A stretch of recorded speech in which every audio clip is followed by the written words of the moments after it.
안녕하세요. 리봄한방병원 뷰티 체형센터 유가휘 원장입니다.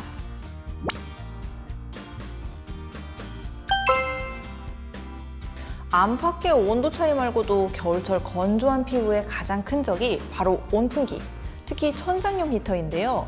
피부에도 그렇고 기관지에도 매우 안 좋죠. 직접적으로 쐬는 것은 되도록이면 피하시는 게 좋습니다. 그리고 물을 충분히 드셔야 하는데요. 물만으로도 부족하다 싶으신 분들은 귤피차를 추천합니다. 비타민C가 풍부해서 기미, 주근깨, 피부 미백에도 효과가 있습니다. 한방에서는 진피, 즉 귤 껍질이 뭉친 기를 풀어주고 비장 기능을 강화해서 소화를 돕고 또 무엇보다 기침, 가래에도 좋다고 알려져 있습니다.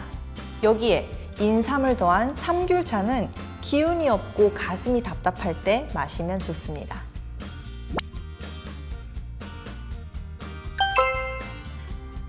겨울에 건조하고 당기는 증상을 막기 위해서는 장벽 강화가 중요한데요. 한방에서 사용되는 천연 재료로도 피부 장벽을 강화하고 수분을 채워줄 수 있습니다. 피부에 관심 있는 분들이라면 어성초는 한 번쯤 들어보셨을 텐데요. 소염, 항염, 아토피 피부염 억제 효과가 있다고 알려져 있죠. 여드름에도 효과가 있다고 하고요. 알로에도 수분 충전에 매우 좋은데요. 한방에서는 노회라고 해서 열을 내리고 변비를 치료하는 데 사용해왔습니다. 최근 연구에서는 미백, 항산화, 항염, 주름 억제 효과 등이 있다고 밝혀졌습니다. 천연팩을 하면 되는데요. 어성초는 가루를 미지근한 생수에 되직하게 개어서 얼굴에 올리고 5분, 10분 후 닦아내면 끝이에요. 각질 제거 효과도 있고 피부 트러블 진정에도 좋습니다. 물 대신 달걀 흰자나 쌀뜨물을 사용하면 더욱 좋고요. 알로에는 살짝 번거로운데요. 생 알로에 껍질을 벗겨서 믹서에 갈아 화장솜을 재우고 이걸 냉장 보관해서 시트팩처럼 쓰시면 됩니다. 차가워진 화장솜을 트러블 부위나 수분이 필요한 부위에 올려줍니다.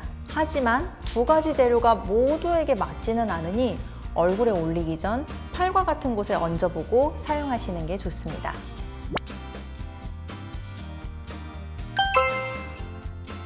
추우면 몸이 열을 덜 빼앗기려고 피부와 혈관을 수축하고 따뜻한 데로 가면 혈관이 팽창해요. 진짜 안 좋은 건 추운 게 아니라 급격한 온도 차이입니다. 혈액 양과 속도가 증가하면 피부 표면적도 늘어나게 되거든요. 이러한 급격한 온도 변화는 피부 저항력을 떨어지게 하고 수분을 제대로 보호하지 못하는 피부로 만들어서 결국에는 건조하고 민감해지거든요. 급격한 온도차가 반복되면 가려움, 피부 트러블이 발생할 수 있습니다.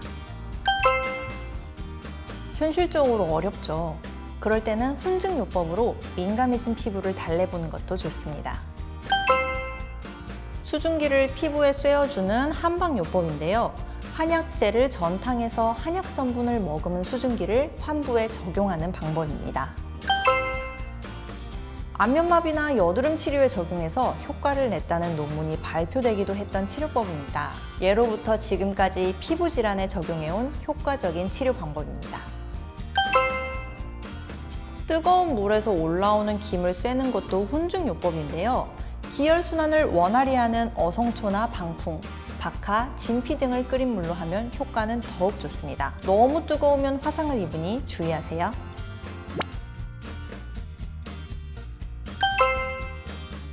겨울에는 습도도 낮고 거기에 각종 온열기구를 많이 사용하니 피부 수분이 날아가 버리는데요. 개인차는 있지만 눈가나 입가의 얇은 주름은 대부분 피부 표면의 수분 부족이 원인이 됩니다. 겨울에 그 현상이 더 두드러질 수밖에 없고요. 수분 강화 기초 제품을 보충하시는 분들이 많은데요.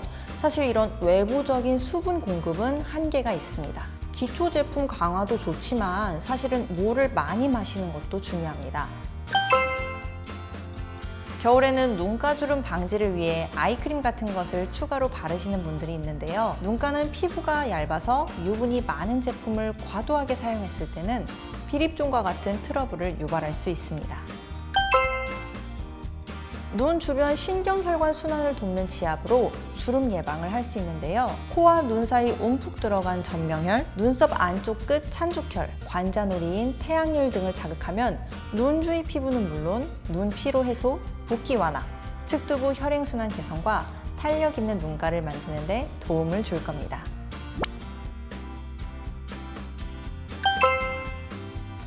그건 역시 건조함 때문인데요. 수분 감소로 피부 장벽이 무너지면 피부가 이를 방어하려고 피지 분비를 증가시키거든요.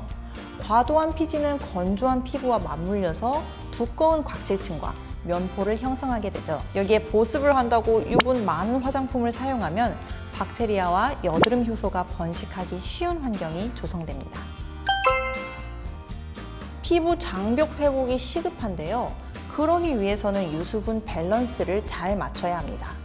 유분 함량이 과도한 기초 제품은 오히려 피부 환경을 악화시킬 수 있거든요. 겨울에는 각질 탈락 주기가 길어지기 때문에 각질 관리에 더 신경을 써야 하는데요. 그렇다고 너무 자극이 강한 클렌징이나 스크럽을 사용하면 오히려 모공이 넓어지고 피지 분비가 늘어날 수 있기 때문에 피하는 게 좋습니다. 미세 약초침 치료가 있는데요. 한방 약재에서 추출한 천연 성분을 미세한 가루로 만들어서 피부에 침투시키는 치료법입니다. 약초침이 표피와 모공 내에 쌓인 각질을 제거해서 세포 주기를 가속화하고 피부 재생을 유도하는 건데요. 이 과정에서 여드름 치료, 기미 잡티 제거, 미백 효과까지 잡을 수 있습니다. 다만 피부 재생력을 고려하지 않고 시술을 받으면 오히려 손상을 줄 수 있으니 반드시 숙련된 의료진의 진단이 선행되어야겠죠?